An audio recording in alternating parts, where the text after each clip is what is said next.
Welcome to the deep dive. Today, we're tackling a pretty big topic, anti-inflammatory treatments. Yeah, it's definitely a wide field. We've got a detailed medical document here to guide us, and our aim is really to pull out the essential info for you. You know, how these drugs actually work, what they're used for. Exactly, and the important stuff to be aware of. We'll be looking mainly at steroidal and non-steroidal options. Okay, let's get into it. What's really interesting right from the start is how this document defines inflammation. It's clear it's not one single thing. Right, more like a general response. Yeah, a non-specific process, your body's reaction. And it can be triggered by almost anything, affecting, well, pretty much any tissue or organ system. So inflammation itself isn't the disease, it's more like an alarm bell. That's a good way to put it. It's a signal, Mhm. which leads straight to the first point in treatment. Figuring out what set off the alarm.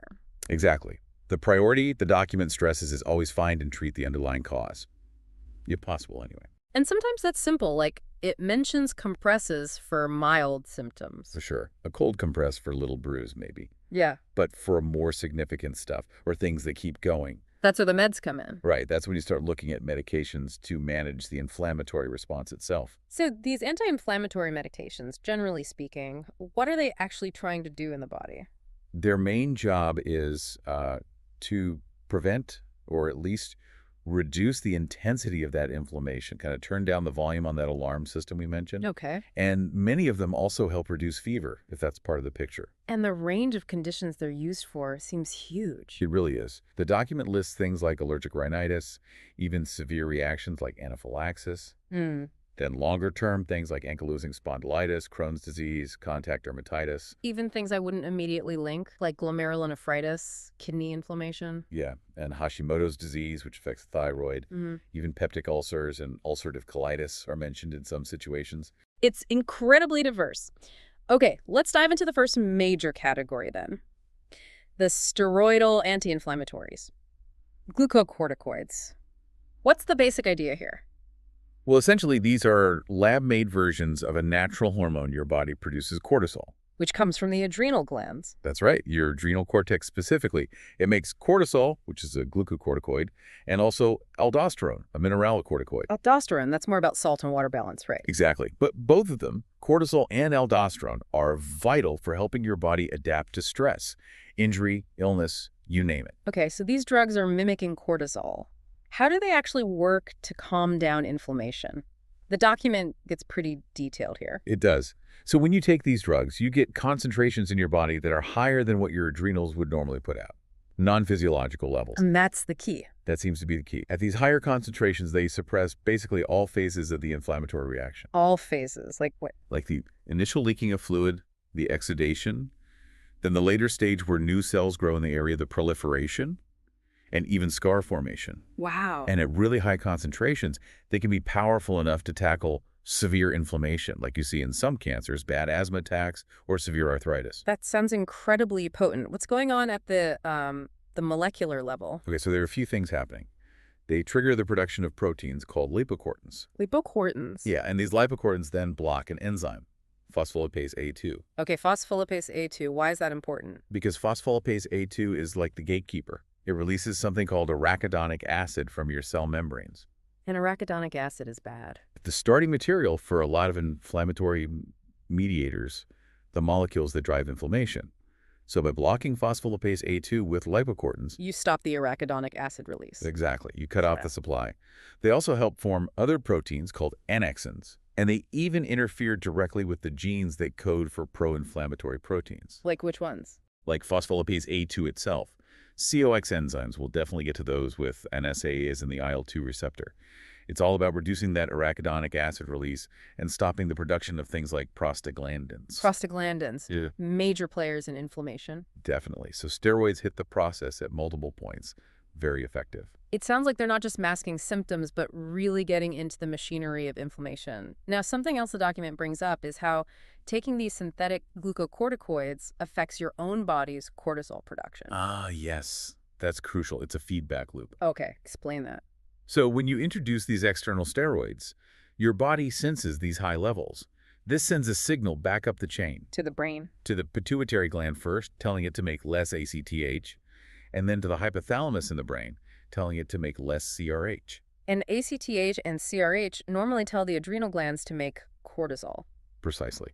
So by taking the medication, you're basically telling your own adrenal glands to, well, take a break, to slow down natural cortisol production. That sounds like it could be a problem if you stop suddenly. Absolutely. Your body can become dependent on the external source. That's why you usually have to taper off these drugs slowly. Right. Okay. The document then lists quite a few examples: beta-methasone, cortisone, dexamethasone, hydrocortisone, methylprednisolone, prednisone, lots of zones. Yeah, and the dosages vary quite a bit too. Why the variation? It often comes down to how potent each specific drug is and how long it lasts in the body. Dexamethasone, for example, is very potent, so you need a much smaller dose compared to, say, hydrocortisone to get a similar anti-inflammatory effect. Makes sense. Okay, now the part everyone probably focuses on. Yeah. The potential downsides, the adverse side effects. What are the big ones with oral or injected steroids? Yeah, there's a significant list, especially with longer-term use. We just touched on one, suppressing your normal adrenal function. Right. But there's more. Increased blood sugar, what's called hyperglycemia.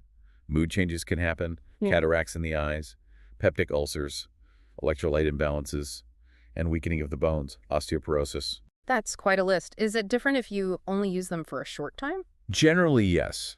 With acute short-term use, the side effects are usually more limited, and they tend to resolve when you stop the drug.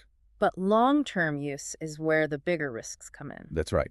Chronic use brings more potential problems. For instance, because steroids suppress the immune system, they can mask the signs of an active infection. So you might not realize you're sick. Exactly. Makes it harder for your body to fight it off, too.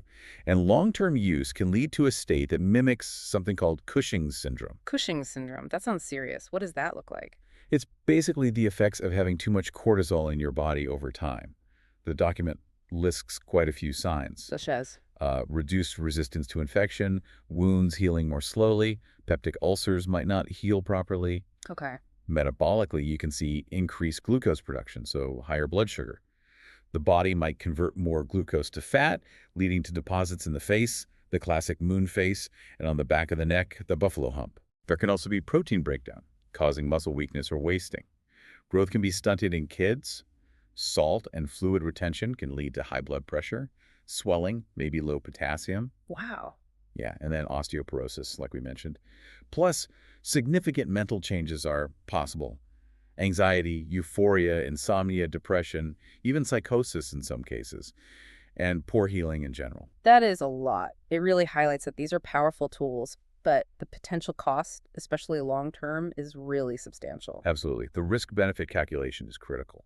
The document also flags some specific drug interactions, focusing on prednisone. What do people know? Good point. Several important ones. Certain drugs like barbiturates, phenytoin for seizures, or the antibiotic rifampicin can actually speed up how your body breaks down prednisone. Making it less effective. Potentially, yes.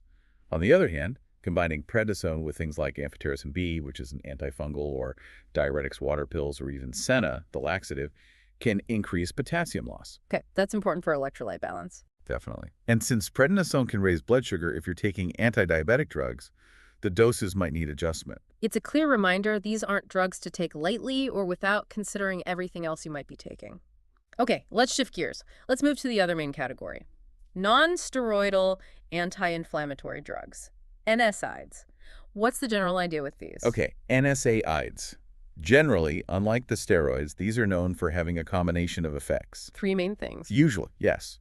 Anti-inflammatory analgesic, which means pain-relieving, and antipyretic, meaning fever-reducing. Got it.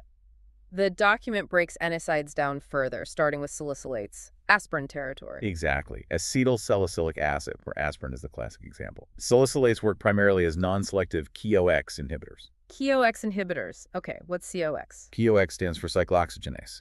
It's an enzyme, and like we mentioned briefly with steroids, it's involved in making those prostaglandins, the inflammatory molecule. And non-selective means? It means they block both major forms of the enzyme, COX1 and COX2. Is there a difference between COX1 and COX2? There is. COX1 is involved in some sort of housekeeping functions, protecting the stomach lining, helping blood clot normally. COX2 is more specifically ramped up during inflammation, pain, and fever. Ah, okay. So blocking both might have wider effects. That's the idea. Salicylates also inhibit platelet aggregation. They thin the blood and have a keratolytic effect, helping shed skin cells. Interesting. And the document mentions salicylic acid originally came from willow trees. Yeah, Salix species. A nice historical note. Aspirin has been around a long time. It lists other salicylates too. Balsalazide, mesalamine, diflunisal, and some important warnings. Yes, contraindications and precautions. Okay. A really serious one is Reye syndrome. Reye syndrome. It's rare, but potentially fatal. Causes brain and liver swelling. That's why salicylates, like aspirin, generally shouldn't be given to kids or teens, especially under 19, if they have a viral illness. That's critical. What else? Caution before surgery because of the blood thinning. Also in people with peptic ulcers, especially if they're linked to H. pylori bacteria or gastritis, and generally avoided during labor. And if someone does have an H. pylori ulcer and maybe can't take salicylates? The document briefly mentions the standard approach there. Usually a proton pump inhibitor, a PPI, to cut down stomach acid, plus a course of antibiotics like amoxicillin or clarithromycin for about a week to kill the bacteria. Okay. Next, NSAID subgroup. Derivatives of p-aminophenol. That's basically paracetamol. Yes, paracetamol or acetaminophen as it's known in the U.S. This one's a bit different. How so? Well, at typical doses, it doesn't really have much of an anti-inflammatory effect. Yeah. Its main actions are relieving pain and reducing fever. So less for swelling, more for aches and temperature? Pretty much. The document notes caution for pregnant and breastfeeding women. Side effects are uncommon at normal doses. But overdose is a big problem. A very big problem. Acute toxicity can cause severe, potentially fatal liver damage, hepatic necrosis.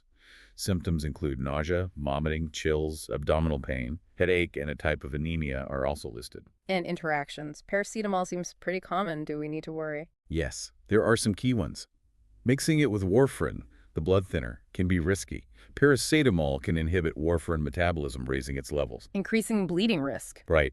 Alcohol is another bad mix, increases the potential for liver damage, so avoid that combo. Good to know. Also be cautious with herbs that might be tough on the liver, like comfrey or chaparral. And interestingly, birth control pills might actually speed up how quickly your body gets rid of paracetamol. Making it less effective, perhaps? That's essentially, yeah. Okay, moving along. Coxibes. These are the selective COX-2 inhibitors. How are they different from aspirin? The key word is selective. Remember how aspirin and traditional NSAIDs block both COX-1 and COX-2? Right, and COX-1 protects the stomach. Exactly. Yeah. So the idea behind coxibes was to only block TOX2, the one more involved in inflammation and pain. The hope was to get the anti-inflammatory benefits without the stomach issues caused by blocking POX1. Did it work out that way? Well, they are selective. The document gives ratios for drugs like celecoxib, rofecoxib, etacoxib, showing they target COX2 much more than COX1. It also gives info on their half-lives, how long they stick around. But what about safety? Contraindications, side effects? This is where it gets complicated. A major concern emerged, highlighted here, about increased cardiovascular risk, heart attacks, strokes. For coxibes specifically. For coxibes. But the document notes that long-term, high-dose use of traditional NSAIDs might also carry cardiovascular risks. It's become a significant point of caution for both types. So less stomach risk maybe, but potentially more heart risk? That's the trade-off that became apparent, particularly with some of the early coxibes like rofecoxib, which was actually withdrawn from the market. Other listed side effects include dizziness, headache, fatigue, anxiety, insomnia, and liver disease can increase blood levels of some coxibes. Any specific interactions mentioned for celecoxib? Yes, potential for increased effect if taken with warfarin. And the antifungal fluconazole can raise celecoxib levels in the blood. Okay, next group. Aryl or heterooral propionic acids.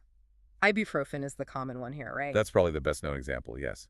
Like Motrin or Advil. Any important interactions with ibuprofen? Several listed. Taking it with aspirin might actually reduce ibuprofen's action. Oh, interesting. It can also lessen the effect of some blood pressure meds, diuretics, beta blockers, ACE inhibitors, and combining ibuprofen with alcohol, other NSAIDs, or corticosteroids that significantly raises the risk of serious stomach problems like ulcers or bleeding. So doubling up on NSAIDs or mixing with alcohol is a bad idea. Definitely. And even some herbs like garlic, ginger, or ginkgo might increase bleeding risk when taken with ibuprofen. Good to be aware of. Almost there. Next Okay. are the oxicams, piroxicam, meloxicam. How do these work? Oxicams also inhibit prostaglandin production by reversibly blocking COX enzymes, similar to other traditional NSAIDs. They might also affect neutrophil function. Those is inflammatory white blood cells. Any specific cautions? Caution is advised for people with peptic ulcers or nasal polyps. The document notes their half-lives tanoxicam lasts a long time, while meloxicam is often a once-a-day dose. And side effects, similar to other NSAIDs. Pretty similar. Gastrointestinal issues like ulcers and bleeding are a concern, plus headache and swelling, edema. Any specific interactions for piroxicam? Yes. Taking it with celecoxib, a coxib, increases the GI toxicity risk. It can reduce the effect of metoprolol, a beta blocker, and taking it with sertraline, an antidepressant, can increase bleeding risk. Okay, one last category mentioned, Silidas, with Nimslide as the example. What's special about these? The main characteristic noted here is that Nimslide preferentially inhibits COX-2. So kind of like the coxibes, aiming for more COX-2 action. Yeah, with minimal activity on COX-1. Oh. Again, the theoretical aim would be potentially better GI safety compared to non-selective NSAIDs. Right. Wow, okay. We have certainly covered a lot of ground on anti-inflammatory treatments. We really have. It's complex stuff. So just to recap quickly, we started by understanding inflammation isn't a disease itself, but a broad response. Treating the cause is key. Right. Then we dug into the two main drug categories, steroids or glucocorticoids. Powerful, mimicking cortisol, suppressing inflammation at multiple levels, but with that significant risk profile, especially long-term and affecting your body's own hormones. Exactly. And then the diverse world of NSAIDs. Yeah, from the old-school non-selective ones like aspirin, blocking both COX enzymes, To paracetamol, mainly for pain and fever, with that liver risk and overdose. the selective COX-2 inhibitors, the coxibes, with their own set of risks, especially cardiovascular. And then other classes like the propionic acids, ibuprofen, oxicams, and salicylates, each with their own nuances, side effects, and interactions. It's really driven home that while these drugs offer huge benefits for so many conditions, understanding both sides, the good and the potential bad, is absolutely crucial for doctors and for patients. Couldn't agree more. Informed decisions are key. So thinking about all this for you, the listener, this complex picture of your body's inflammation and how these different drugs step in. What are the most important factors for you to consider when thinking about these treatments? And maybe what other questions does this deep dive spark about your own health journey? Yeah. Definitely something to reflect on. That's your food for thought after this deep dive. Thanks for joining us.